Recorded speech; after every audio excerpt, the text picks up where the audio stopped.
கதையின் தொடர்ச்சி. 27ஆம் அத்தியாயம். இதயக்கனல்.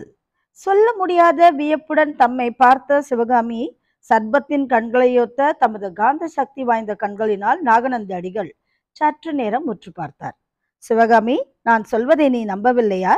என் நெஞ்சை திறந்து உனக்கு நான் காட்டக்கூடுமானால் இந்த கடின இதயத்தை பிளந்து இதற்குள்ளே இரவும் பகலும் ஜுவாலை விட்டு எரிந்து கொண்டிருக்கும் தீக்கணலை உனக்கு நான் காட்ட முடியுமானால் என்று சொல்லிக்கொண்டே பிக்ஷு தம் மார்பில் படீர் படீர் என்று 2 தடவை குத்தி கொண்டார். உடனே அவருடைய இடுப்பு வஸ்திரத்தில் சொருகி கொண்டிருந்த சிறு கத்தியை எடுத்து அதன் உரையை சடார் என்று கழற்றி எறிந்துவிட்டு தம் மார்பிலே அந்த கத்தியால் குத்தி கொள்ள போனார். சிவகாமி சட்டென்று அவருடைய கைகளை பிடித்து கத்தியால் குத்தி கொள்ளாமல் தடுத்தாள். சிவகாமி தன் கரத்தினால் நாகநந்தியின் கையை பிடித்திருந்த சொற்ப நேரத்தில் 2 அதிசயமான அனுபவங்களை அடைந்தாள். நாகநந்தியின் கரமும் அவருடைய உடல் முழுவதும் அப்பொழுது நடுங்குவதை உணர்ந்தாள். 9 வருடங்களுக்கு முன்னால் புத்த பிக்ஷுவை சிவகாமி தன்னுடைய தந்தையை ஒத்தவராய் கருதியிருந்த பொழுது சில சமயம் அவருடைய கரங்களை தற்செயலாக தொட்டு பார்க்க நேர்ந்ததுண்டு. அப்பொழுது அவளுடைய மனதிலே, இது என்ன வஜ்ர சரீரம், இவருடைய தேகமானது கேவலம் சதை, இரத்தம், நரம்பு, தோல் இவற்றின் சேர்க்கையில் பெறாமல் முழுவதும் எலும்பினால் ஆனதாக அல்லவா தோன்றுகிறது? எப்பேற்பட்ட கடின தவ விரதங்களை அனுஷ்டித்து இவர் தன் தேகத்தை இப்படி கெட்டிப்படுத்தி இருக்க வேண்டும் என்று எண்ணமிட்டதும் உண்டு. அதே புத்த பிக்ஷுவின் தேகம் இப்பொழுது பழைய கெட்டித்தன்மையை இழந்து மிருது தன்மையை அடைந்திருந்ததை சிவகாமி உணர்ந்து அதிசயத்தாள். நாகநந்தி சற்று நேரம் கையை பிடித்திருந்த கத்தியுடன் சிவகாமியை திரு திரு என்று விழித்து பார்த்து கொண்டிருந்தார். பிறகு சுய உணர்வு திடீரென்று வந்தவரை போல கையில் இருந்த கத்தியை தூரத்திலே விட்டறிந்தார். உடனே சிவகாமியும் அவருடைய கையை விட்டாள். சிவகாமி, திடீரென்று அறிவு கலங்கி மெய்மறந்து போனேன். சற்று முன் உன்னிடம் நான் என்ன சொன்னேன்? எதற்காக இந்த கத்தியை எடுத்தேன் என்பதை கொஞ்சம் ஞாபகப்படுத்துவாயா என்று புத்த பிக்ஷு கேட்டதற்கு சிவகாமி, சுவாமி, சற்று முன்னால் தாங்கள் புத்த பிக்ஷு விரதத்தை கைவிடப் போவதாகவும் சிம்மாசனம் ஏறி ராஜ்யம் ஆளப் போவதாகவும் சொன்னீர்கள் என்று கூறிவிட்டு தயங்கினாள். ஆம் சிவகாமி, நான் கூறியது உண்மை. அதற்காகத்தான் நான் அஜந்தாவுக்கு போகிறேன். 35 வருடங்களுக்கு முன்னால் அஜந்தா நதிக்கரையிலே பிக்ஷு விரதம் ஏற்றேன். அதே நதியிலே அந்த விரதத்தின் ஸ்நானம் செய்துவிட்டு வரப்போகிறேன். அஜந்தா சங்கிராமத்திலே தலைவராகி எந்த புத்த குருவிடம் தீட்சை பெற்றேனோ அவரிடமே இப்பொழுது விடுதலை பெற்று வரப்போகிறேன். அது உனக்கு சம்மதம்தானே என்றார் நாகநந்தி அடிகள். சிவகாமி இன்னதென்று விவரம் தெரியாத பயத்தினால் பிடிப்பட்டவளாக, சுவாமி, இது என்ன காரியம்? இத்தனை வருட காலமாக அனுசரித்த புத்த தர்மத்தை தாங்கள் எதற்காக கைவிட வேண்டும்? அதனால் தங்களுக்கு உலக சிந்தனை ஏற்படாதோ? இத்தனை நாள் அனுஷ்டித்த விரதம், தவம் எல்லாம் நஷ்டமாகுமே. எந்த லாபத்தை கருதி இப்படி செய்ய போகிறீர்கள் என்றாள். இப்படி கேட்டபொழுதே அவளுடைய உள்ள உணர்ச்சியானது இந்த கேள்வியெல்லாம் தான் கேட்பது மிகப்பெரிய தவறு என்றும் அந்த தவறினால் பிக்ஷு விரித்த வலையிலே தான் விழுந்து விட்டதாகவும் உணர்த்தியது. என்ன லாபமா என்றாய் கேட்கிறாய் என்று திரும்பி கேட்டுவிட்டு ஹா ஹா ஹா என்று உரத்த சிரித்தார். உனக்கு தெரியவில்லையா? அப்படியானால் சொல்கிறேன் கேள். 35 வருட காலமாக அனுஷ்டித்த புத்த பிக்ஷு விரதம் நான் கைவிடுவதற்கு காரணம் உனக்காகத்தான் சிவகாமி, உனக்காகவே தான். நான் அஜந்தாவில் சம்பிரதாயமாக உலகம் அறிய குருவிடம் அனுமதி பெற்ற விரதத்தை விடப்போகிறேன். ஆனால் விரத பங்கம் பல வருடங்களுக்கு முன்னாலேயே நேர்ந்து விட்டது. இன்றைய தினம் உன்னுடைய தகப்பனார் ஆயனாரின் அரண்ய வீட்டிலே அற்புத சிலைகளுக்கு மத்தியிலே உயிருள்ள சிலையாக நின்ற உன்னை பார்த்தேனோ அன்றைக்கே என் விரதத்திற்கு பங்கம் வந்து விட்டது. ஆனால் அதற்காக நான் வருத்தப்படவில்லை. உன்னுடைய ஒரு நாள் வாழ்வதற்காக 16,000 வருடம் நரகத்திலே கிடக்க வேண்டும் என்றாலும் அதற்கும் நான் ஆயத்தமாக இருக்கிறேன். உன்னுடைய அன்பை ஒரு கண நேரம் பெற்று பாக்கியத்திற்காக என்றென்றைக்கும் மோட்சத்தை இழந்துவிட வேண்டும் என்றால் அதற்கும் சித்தமாக இருக்கிறேன். சிவகாமி பயந்து நடுங்கினாள். இத்தனை நாளும் அவள் மனதிற்குள்ளே புதைந்து கிடந்த சந்தேகம் இன்று உண்மை என தெரியலாயிற்று. ஆனால் இந்த கள்ள பிக்ஷு இத்தனை நாளும் ஏன் இதையெல்லாம் தம் மனதிற்குள்ளே மறைத்து வைத்துக் கொண்டிருந்தார்? இத்தனை காலமும் தன்னை தொந்தரவு செய்யாமல், எந்த விதத்திலும் வற்புறுத்தாமல் சுதந்திரமாக ஏன் விட்டு வைத்திருந்தார்? அவள் மனதிலே எழுந்த மேற்படி கேள்விகளுக்கு தட்சணமே மறுமொழியும் கிடைத்தது. அதாவது உடனேயே மறுமொழியும் கிடைத்தது. சிவகாமி, என்னுடைய ஆத்மாவை நான் காப்பாற்றிக் கொள்வதற்கும் உன்னுடைய வாழ்க்கை சுகத்தை நீ பாதுகாத்துக் கொள்வதற்கும் ஒரு சந்தர்ப்பம் 9 வருடங்களுக்கு முன்னால் ஏற்பட்டது. மாமல்லன் இங்கு வந்து உன்னை அழைத்த பொழுது நீ அவனுடன் போயிருந்தாயானால், அல்லது உன்னை அவனிடம் சேர்ப்பிப்பதற்கு எனக்காவது ஒரு சந்தர்ப்பம் கொடுத்திருந்தாயானால், நான் என் விரதத்தை ஒருவேளை காப்பாற்றிக் கொண்டிருப்பேன். நீயும் உன் வாழ்க்கையின் இன்பத்தை பாதுகாத்து கொண்டு இருக்கலாம். ஆனால் நீ என் உண்மையான நோக்கத்தை தெரிந்து கொள்ளாமல் அனாவசியமாக சந்தேகித்து விஷக்கத்தியை என் முதுகின் மேலே எரிந்து காயப்படுத்தினாய். அப்பொழுது அந்த விஷக்கத்தி என்னை கொல்லவில்லை. ஆனால் அதே கத்தியானது இப்பொழுது என்னை தாக்கினால் அரை நாழிகை நேரம் கூட என் உயிர் நிலைத்திருந்தாது. சிவகாமி, சற்று முன்னால் என் கரத்தை நீ பிடித்த பொழுது உன் மனதிலே ஒரு சந்தேகம் உதித்தது. 9 வருடங்களுக்கு முன்னால் இரும்பையும் கல்லையும் ஒத்து கெட்டியிருந்த என் கை இப்பொழுது இவ்வளவு மிருதுத்தன்மை அடைந்திருப்பதை குறித்து நீ ஆச்சரியப்பட்டாய். இந்த மாறுதலுக்கு காரணம் நீதான் சிவகாமி. கடுமையான தவ விரதங்களை அனுசரித்து என் தேகத்தை நான் அவ்வாறு கெட்டிப்படுத்தி கொண்டிருந்தேன். வெகுகாலம் விஷ மூலிகைகளை உட்கொண்டு என் தேகத்தில் ஓடிய இரத்தத்தை எப்பேற்பட்ட கொடிய விஷ நாகம் கடித்தாலும் கடித்த மறுகணம் அந்த நாகம் செத்து போகுமே தவிர எனக்கு ஒரு தீங்கும் நேராது. என்னுடைய உடம்பின் வியர்வை நாற்றும் காற்றிலே கலந்துவிட்டால் அதன் கடுமையை தாங்க முடியாமல் சுற்று வட்டாரத்தில் உள்ள விஷப்பாம்புகள் எல்லாம் பயந்து நாலா திசையும் சிதறி ஓடும். இதை பல சமயங்களில் நீயே நேரில் பார்த்திருக்கிறாய் என்று நாகநந்தி கூறிய பொழுது 2 பேருடைய மனதிலும் 10 வருடங்களுக்கு முன்னால் மண்டகப்பட்ட கிராமத்திலே வெண்ணிலா விரிந்த ஒரு இரவிலே நடந்த சம்பவங்கள் ஞாபகத்திற்கு வந்தன. அப்பேற்பட்ட இரும்பை ஒத்த என் தேகத்தை மாற்று மூலிகையினாலும் மாற்றும் பல வைத்திய முறைகளை அனுசரித்து இப்படி மிருதுவாக செய்து கொண்டேன். என் ரத்தத்தில் கலந்திருந்த விஷத்தை முறிவு செய்தேன். சென்ற 9 வருடம் இந்த முயற்சியிலே தான் ஈடுபட்டிருந்தேன். இடையிடையே உன்னை பல நாள் பாராதிருந்ததன் காரணமும் இதுதான். சிவகாமி, 30 பிராயத்தை இளைஞனை போல இன்று நான் இல்லற வாழ்க்கை நடத்துவதற்கு தகுதியானவனாக இருக்கிறேன். இத்தனைக்கு பிறகும் நீ என்னை நிராகரிக்க முடியாது.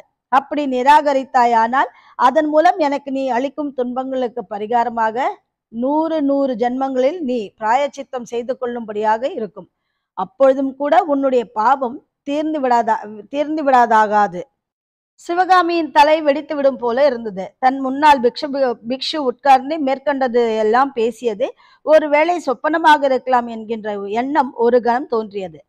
அந்த எண்ணத்தினால் ஏற்பட்ட ஆறுதலும் சந்தோஷமும் மறுகணம் மாயமாக மறைந்தன. இல்லை இல்லை, இதெல்லாம் சொப்பனம் இல்லை, உண்மையாகவே தன் கண் முன்னால் நடக்கும் பயங்கரமான நிகழ்ச்சிதான். ரத்தம் போல சிவந்த கண்களை கொட்டாமல் புத்த பிக்ஷு தன்னை வெறித்து பார்த்து கொண்டிருப்பதை இதோ தன் எதிரிலே உண்மையாக நடக்கும் சம்பவம் தான். அபாயம் நெருங்கி இருப்பதை உணர்ந்ததும் சிவகாமியின் உள்ளம் சிறிது தெளிவடைந்தது. இந்த கொடிய பைத்தியக்காரனிடமிருந்து தப்புவதற்கு வேறு வழி இல்லை. வணங்க வேண்டி கெஞ்சி கூத்தாடி எப்படியாவது கொஞ்சம் அவகாசம் பெற்றுக்கொள்ள வேண்டும். கடவுள் அருள் இருந்தால் இந்த வெறி கொண்ட பிக்ஷு அஜந்தாவில் இருந்து திரும்புவதற்குள்ளே மாமல்லர் வந்து தன்னை விடுதலை செய்து கொண்டு போவார். இல்லாவிட்டால் வேறு ஏதேனும் யுக்தி செய்ய வேண்டும். முற்றத்து கிணறு இருக்கவே இருக்கிறது. எனவே பிக்ஷுவிடம் அன்றாடி வேண்டிக் கொள்வதற்காக சிவகாமி வாய் திறந்தாள். பிக்ஷு அதை தடுத்து, வேண்டாம் சிவகாமி, இன்றைக்கு நீ ஒன்றுமே பேச வேண்டாம். அவசரப்பட்டு எனக்கு மறுமொழி சொல்ல வேண்டாம். அஜந்தா போய் வந்த பிறகே உன்னிடம் இதை பற்றியெல்லாம் பிரஸ்தாபிக்க வேண்டும் என்று நான் எண்ணியிருந்தேன்.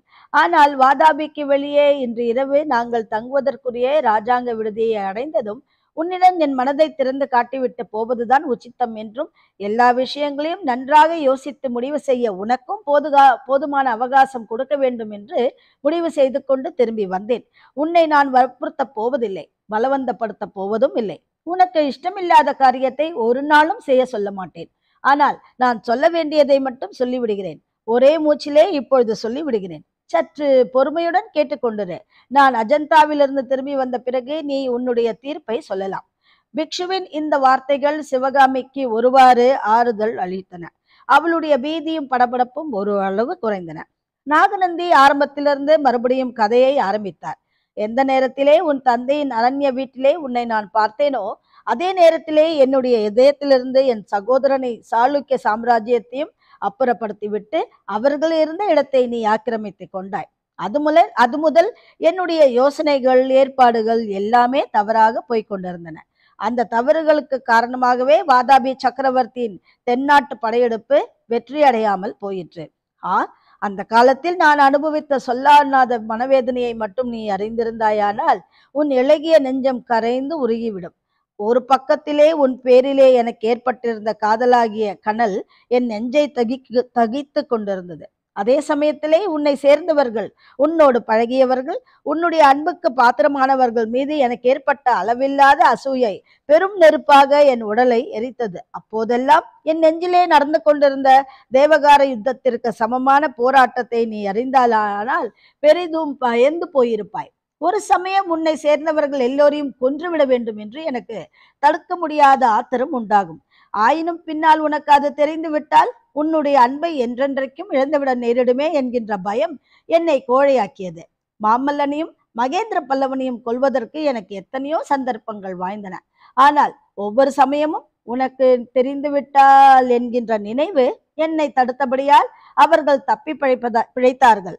பரஞ்சோதி காஞ்சியிலே பிரவேசித்த அன்று உன்னை மதையானை தாக்காமல் காப்பாற்றினான் அல்லவா?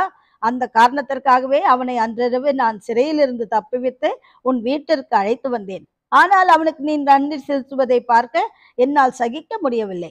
கலைவாணி, உன் தந்தை ஆயனாருக்கு உன்னிடம் உள்ள செல்வாக்கை பார்த்து கூட நான் அசூயை அடைந்தேன்.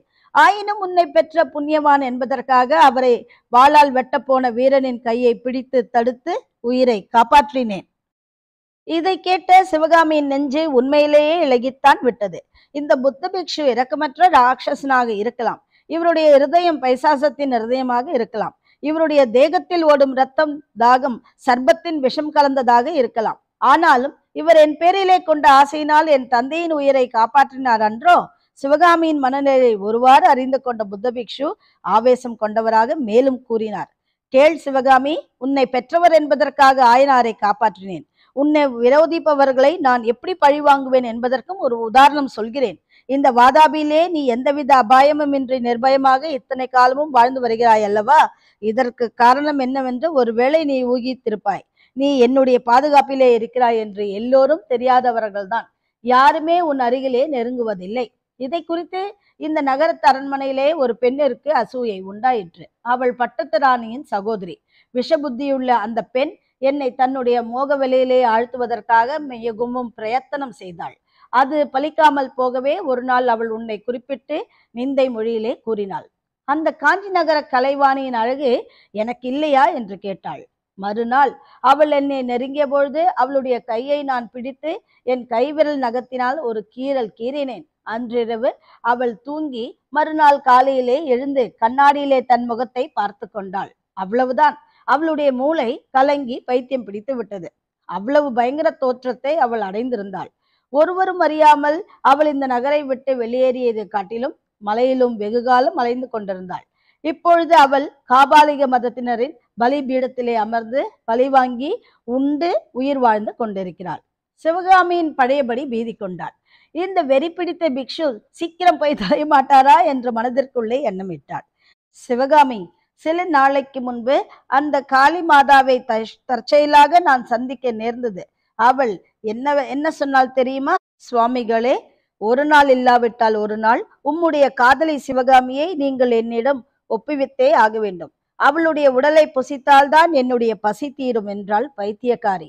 அப்படி உன் உடலை புசிப்பதாக இருந்தால் அவளிடம் நான் கொடுத்து விடுவேன் என்று எண்ணுகிறாள். அவளை விட 100 மடங்கு எனக்குத்தான் பசி என்பதை அவள் அறியவில்லை. உன்னை பார்க்கும் பொழுதெல்லாம் உன்னை அப்படியே விழுங்கிவிட வேண்டும் என்று எனக்கு எண்ணம் உண்டு. அந்த பேராவலை அவள் என்ன கண்டாள்? திடீரென்று நாகநந்தி பிக்ஷு மலைப்பாம்பாக மாறினார். மலைப்பாம்பு வாயை அகல திறந்து கொண்டு பிளந்த நாக்கை நீட்டிக்கொண்டு தன்னை விழுங்க வருவதாக நெருங்கி வருவது போல சிவகாமிக்கு தோன்றியது. ஐயோ என்று அலறிக்கொண்டு அவள் பின்னால் நகர்ந்தாள். கண்களை இறுக மூடிக்கொண்டாள். நாகநந்தி சிரித்தார். சிவகாமி, பயந்து விட்டாயா? கண்களை திறந்து பார், புத்த பிக்ஷுதான் பேசுகிறேன் என்றார். சிவகாமி கண்களை திறந்து பார்த்தாள். சற்று முன் தான் கண்ட காட்சி வெறும் பிரமை என்பதை உணர்ந்து கொண்டாள். ஆயினும் அவளுடைய கண்களில் பீதி நிறைந்திருந்தது. நாகநந்தி எழுந்து நின்று சொன்னார். சிவகாமி, நான் சொன்னதையெல்லாம் யோசித்துப்பார். ஒருவேளை எனக்கு பைத்தியம் பிடித்திருக்கிறது என்று நீ நினைக்கிறாய் போலும். நல்ல வேளை, எனக்கு இன்னும் பைத்தியம் பிடிக்கவில்லை. என் அறிவு தெளிவாகத்தான் இருக்கிறது. ஆனால் இன்னும் கொஞ்சம் வரையிலே உன்னிடம் நான் கொண்ட காதல் நிறைவேறாமல் போனால் எனக்கு பைத்தியம் பிடித்தாலும் பிடித்துவிடும்.